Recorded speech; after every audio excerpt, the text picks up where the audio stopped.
Assalamualaikum. Untuk tugasan berkumpulan, saya bersama rakan saya Nadia memilih tajuk Problems Faced by E-Learning Unit Bukit Aman for Implementing Online Learning in Royal Malaysia Police.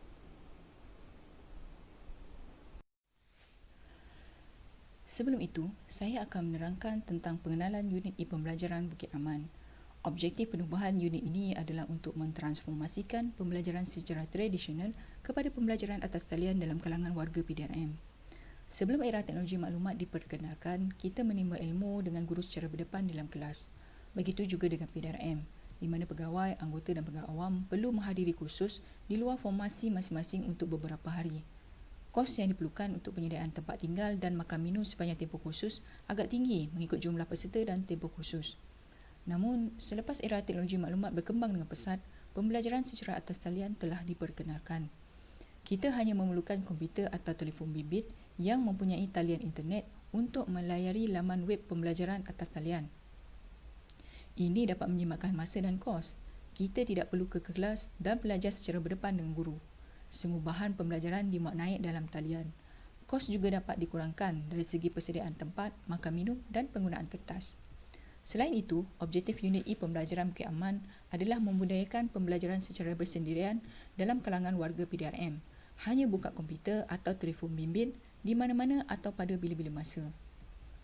Pada bulan Ogos 2016, PDRM telah berkolaborasi dengan Intan untuk membangunkan modul dan menggunakan platform EPSA untuk melaksanakan pembelajaran atas talian kepada warga PDRM. Berikutan itu, unit e-pembelajaran telah ditubuhkan pada 13 Disember 2017. Sehingga kini, unit e-pembelajaran terdiri daripada 1 superintendent, 3 ASP, 4 inspektor dan 2 sarjan. PDRM telah meletakkan 2 sasaran kepada unit e-pembelajaran, iaitu dari segi pelaksanaan modul dan pendaftaran warga PDRM dalam EPSA. Setakat tahun 2020, PDRM telah memuat naik sebanyak 9 modul kursus, iaitu Integriti dari Perspektif PDRM, Hak Asasi Manusia, Community Policing Siri 1, 2 dan 3, Pengurusan Bilik Gerakan PDRM, Pengenalan kepada Pengurusan Siasatan Tempat Kejadian, Penyelesaian berkesan dari Perspektif PDRM, Penggunaan Radio Komunikasi RMPNet, Pendaftaran Rumusan Jenayah Harian CCIS dan Mobile Compound Online Payment. Unit e-pembelajaran perlu mencapai KPI sebanyak 10,000 orang warga PDRM yang melaksanakan modul EPSA setahun. Untuk PSPDRM pula, unit e-pembelajaran perlu memastikan kesemua warga PDRM didaftarkan dalam EPSA.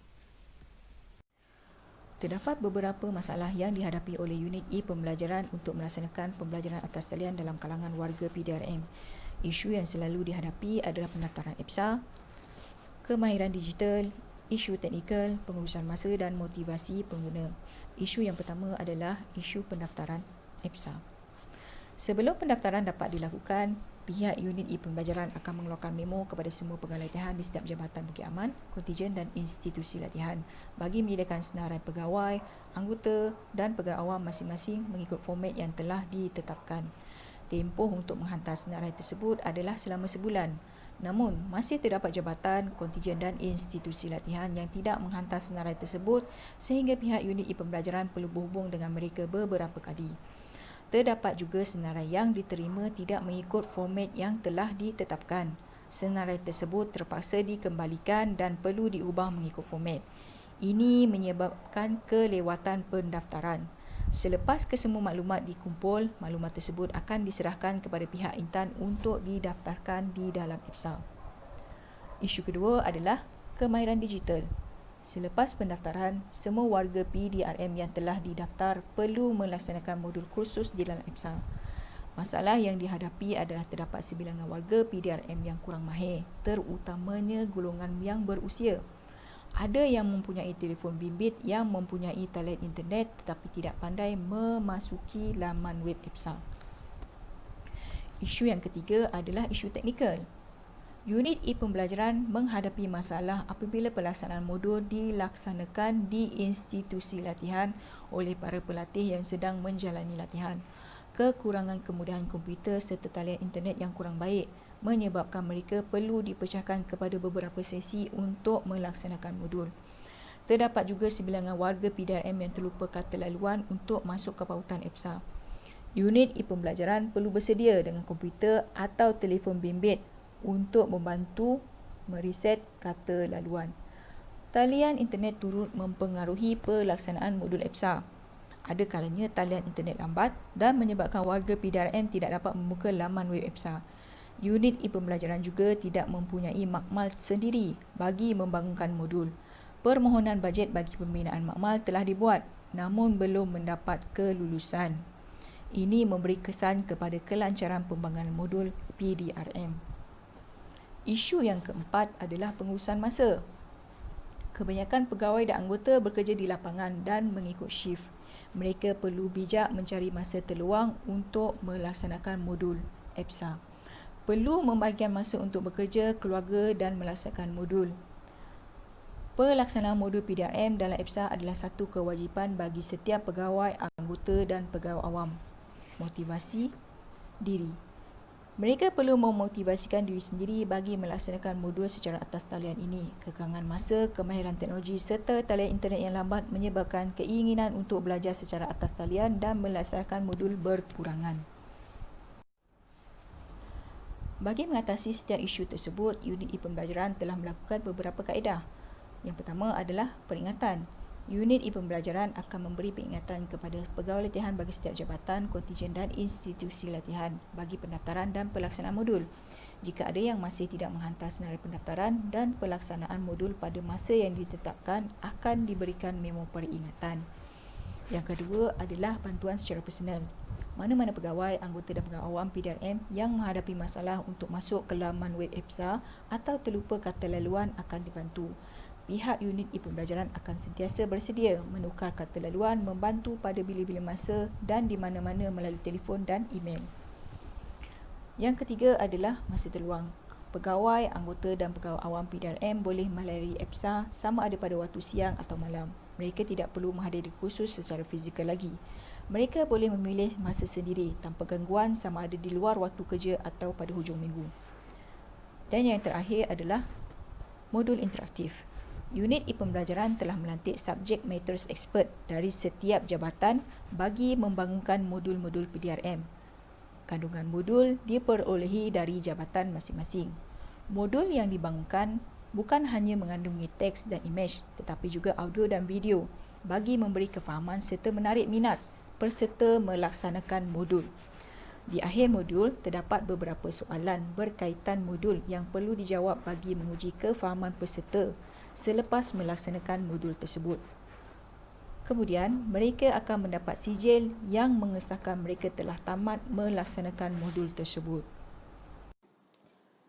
Assalamualaikum Doktor. Saya Nadia. Saya akan membentangkan part saya iaitu Critical Analysis.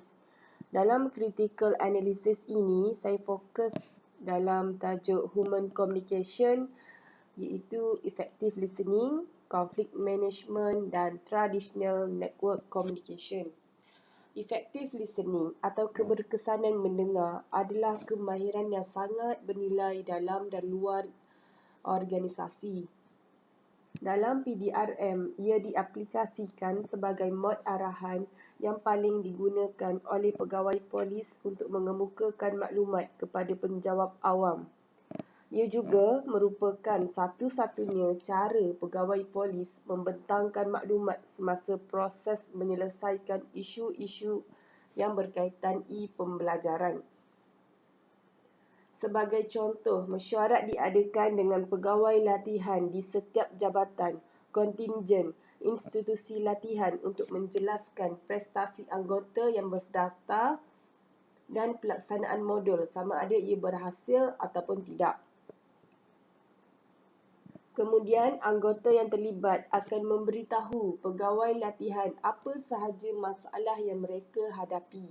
Biasanya, masalah berkaitan terlupa kata laluan, talian internet yang perlahan, kurang kemahiran dan kekurangan kemudahan komputer di pusat-pusat latihan tertentu.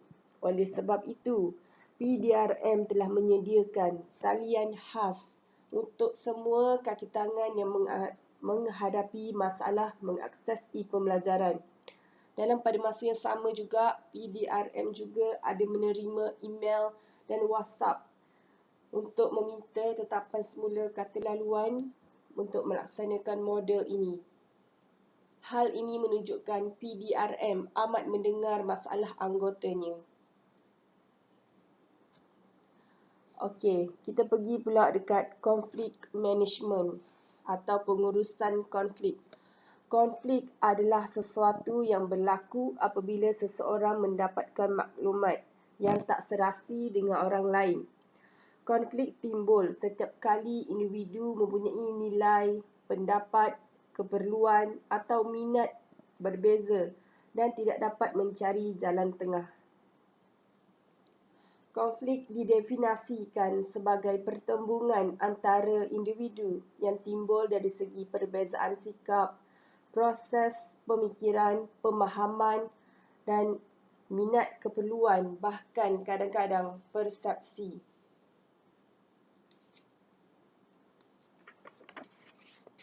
Konflik intrapersonal. Konflik intrapersonal adalah konflik seseorang dengan dirinya sendiri. Penyelesaian konflik di peringkat pertama adalah sangat penting kerana ia memberi kesan serius kepada prestasi di peringkat individu dan produktiviti di peringkat organisasi. Sebagai contoh, pegawai polis di peringkat individu berasa stres dan mental terganggu apabila setiap masa terpaksa respon tentang e-pembelajaran walaupun selepas waktu pejabat. Hal ini menjadikan konflik intrapersonal dalam kalangan pegawai polis untuk menyelesaikan masalah tersebut. Seterusnya, konflik interpersonal. Konflik interpersonal adalah pertentangan antara seseorang dengan orang lain disebabkan kepentingan atau keinginan. Konflik ini juga berlaku dalam PDRM di mana ada individu yang mempunyai maklumat berbeza atau mempunyai maklumat yang salah. Sebagai contoh, dalam PDRM, pengurus atasan memerlukan keputusan segera dari e-pembelajaran tetapi orang bawahan harus menunggu keputusan dari jabatan, kontingen, institusi latihan sebelum mereka menyerahkan laporan penuh kepada orang atasan. Ini menunjukkan konflik dalam PDRM. Konflik intergroup atau konflik antara kumpulan. Konflik antara kumpulan berlaku setiap kali individu tergolong dalam satu kumpulan yang berinteraksi secara kolektif atau secara individu dengan kumpulan lain. Kebanyakan organisasi hari ini mempunyai sumber sangat terhad. Kumpulan dalam organisasi bersaing untuk mendapatkan bajet, ruang, bekalan, kaki tangan dan perkhidmatan sokongan.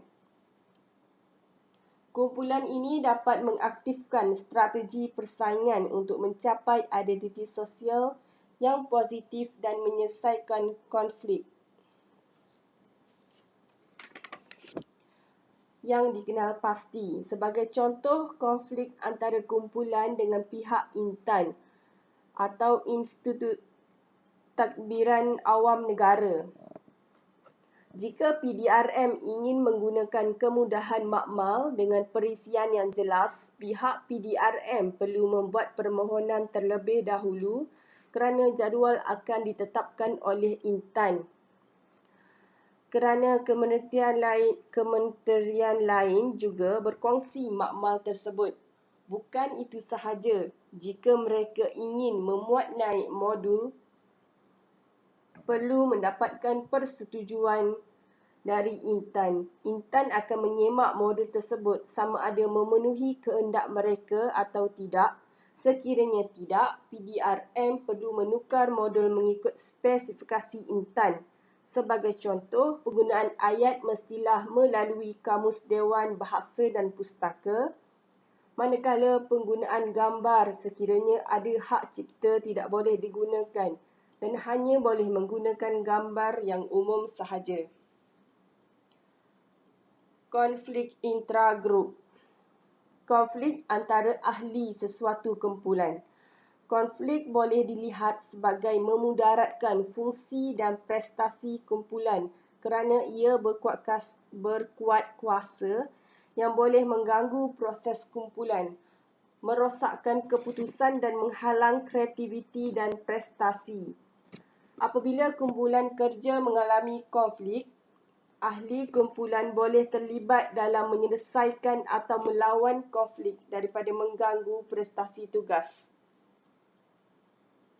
Konflik juga mempunyai hasil positif kerana idea yang berbeza meningkatkan pemahaman tugas yang lebih tinggi. Konflik memberi manfaat kepada prestasi kumpulan. Sebagai contoh, pegawai polis dan penjawat awam mempunyai konflik mengurusi pembelajaran kerana tidak mempunyai kemudahan mencukupi dalam organisasi mereka.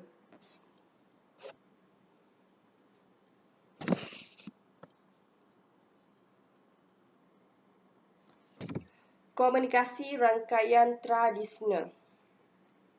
Rangkaian bermaksud bagaimana seseorang disambungkan kepada semua orang dan bagaimana mereka berhubung dengan seseorang dalam struktur organisasi.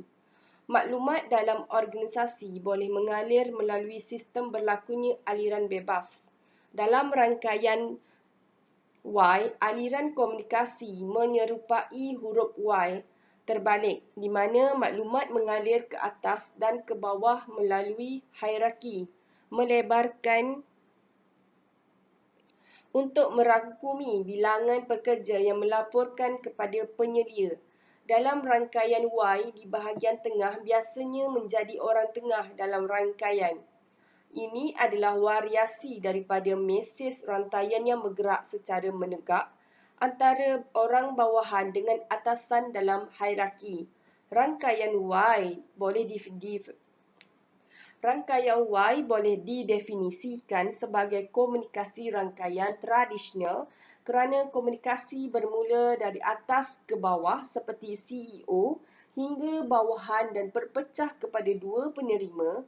Sebagai contoh, dalam komunikasi PDRM, bermula dari bahagian atas yang menyerupai pengarah urusan kepada timbalan pengarah urusan atau latihan kepada ketua kepolisan untuk jabatan kepada ketua polis daerah dan ketua balai polis menunjukkan aliran komunikasi dalam PDRM.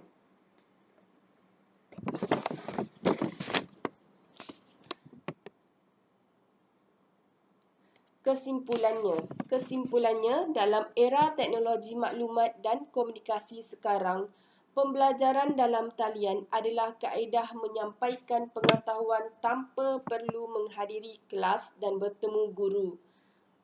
Pembelajaran dalam talian melibatkan penggunaan komputer atau komponen elektronik dan juga bahan melalui pembelajaran dalam talian. Internet memainkan peranan penting dalam hal ini untuk membantu pelajar memahami konsep yang dikemukakan. Kaedah memberi pelajar kebebasan untuk memilih masa yang sesuai untuk mengakses aplikasi dan belajar mengikut waktu sendiri. Contohnya, PDRM mengadakan kursus dan bengkel untuk pegawai polis dan penjawat awam yang berkhidmat di Polis Diraja Malaysia untuk menyediakan latihan dan pengetahuan. Tetapi selari dengan perkembangan teknologi maklumat, Polis Diraja Malaysia bekerjasama dengan Intan untuk menjadikan EPSA atau e-pembelajaran sebagai platform pembelajaran dalam talian kepada semua anggota. Itu sahaja pembentangan daripada kumpulan kami. Terima kasih.